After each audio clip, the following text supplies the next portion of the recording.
Breaking news చూస్తున్నాం.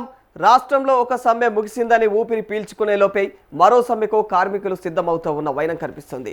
తమ డిమాండ్ల సాధన కోసం అయితే ఈ నెల 8వ తేదీ నుంచి సమ్మె చేపట్టినటువంటి విద్యుత్ ఆర్టిజన్లు శుక్రవారం సమ్మె విరమించగా ఇక ఇప్పుడు ఆర్టీసీ వంతు వచ్చిందని చెప్పుకోవాలి.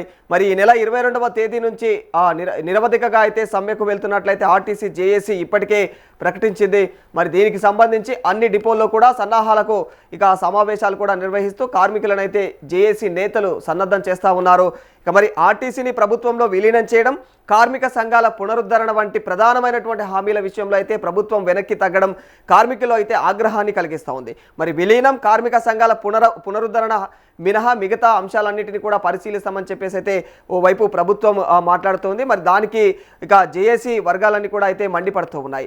మరి కమిటీల పేరుతో కాలయాపన చేస్తోందని, ఇక అసలు ఈ ప్రభుత్వం వచ్చిన తర్వాత కొత్తగా ఎలాంటి కమిటీ చేయలేదని చెప్పేసి అయితే జేఏసీ చైర్మన్ ఈదురు వెంకన్న ఆరోపించారు. కాంగ్రెస్ సర్కార్ అధికారంలోకి రాకముందు మేనిఫెస్టోలో ఉంచినటువంటి అంశాలనే తాము నెరవేర్చమని అడుగుతున్నామని చెప్పేసి అయితే జేఏసీ చెప్తోంది.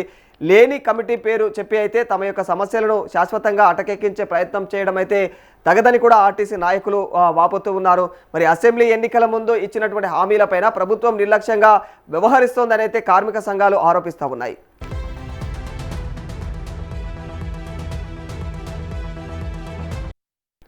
కాంగ్రెస్ ప్రభుత్వం ప్రతిష్టాత్మకంగా అమలు చేస్తున్నటువంటి మహాలక్ష్మి ఉచిత బస్సు ప్రయాణ పథకం ద్వారా ఇప్పటి వరకు కూడా దాదాపు 10,000 కోట్ల విలువైనటువంటి ప్రయాణాలు అయితే జరిగాయి.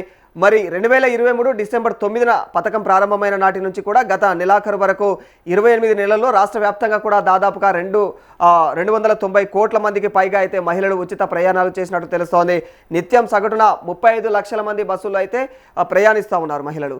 మరి ఈ తరుణంలో కార్మికులు సమ్మెకు వెళ్తే సామాన్య ప్రజలతో పాటుగా కూడా ప్రభుత్వం పైన తీవ్రమైనటువంటి ప్రభావం పడే అవకాశం ఉందని, మరి దీన్ని అడ్డుకునేందుకైతే అధికారులు కూడా ఇంకా కార్మికుల నుంచి అయితే సమ్మెకు వెళ్ళబోమంటూ హామీ పత్రాలు తీసుకుంటున్నట్టు తెలుస్తూ ఉంది.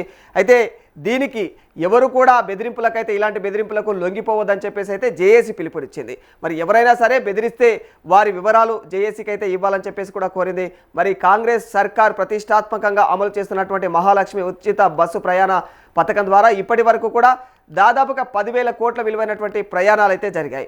2023 డిసెంబర్ 9న పథకం ప్రారంభమైన నాటి నుంచి కూడా గత నెలాఖరు వరకు 28 నెలల్లో రాష్ట్ర వ్యాప్తంగా కూడా దాదాపు 290 కోట్ల మందికి పైగా అయితే మహిళలు ఉచిత ప్రయాణాలు చేశారు. నిత్యం సగటున 35 లక్షల మంది బస్సుల్లో ప్రయాణిస్తూ ఉన్నారు. మరి ఈ తరుణంలో కార్మికులు సమ్మెకు వెళితే మాత్రం ఖచ్చితంగా సామాన్య ప్రజలతో పాటు అయితే ప్రభుత్వం పైన కూడా తీవ్రమైనటువంటి ఒత్తిడి పడే అవకాశం తెలుస్తోంది. మరి దీన్ని అడ్డుకునేందుకు అధికారులు కూడా ఇక సర్వత్రా ప్రయత్నాలు కూడా కొనసాగిస్తున్నట్టు తెలుస్తోంది. కార్మికుల దగ్గర నుంచి అయితే సమ్మెకు వెళ్ళబోమంటూ హామీ పత్రాలు కూడా తీసుకుంటున్నట్లు కూడా వినిపిస్తోంది. మరి ఇలాంటి ప్రభుత్వ చర్యలను కూడా ఖచ్చితంగా జేఏసీ నాయకులందరూ కూడా వ్యతిరేకిస్తూ ఉన్నారు. ఎవరు బెదిరించినా కూడా మీరు భయపడొద్దు, ఎవరికి లొంగిపోవద్దు అని చెప్పేసి అయితే ఇప్పటికే కార్మికులందరికీ జేఏసీ కూడా పిలుపునిచ్చింది.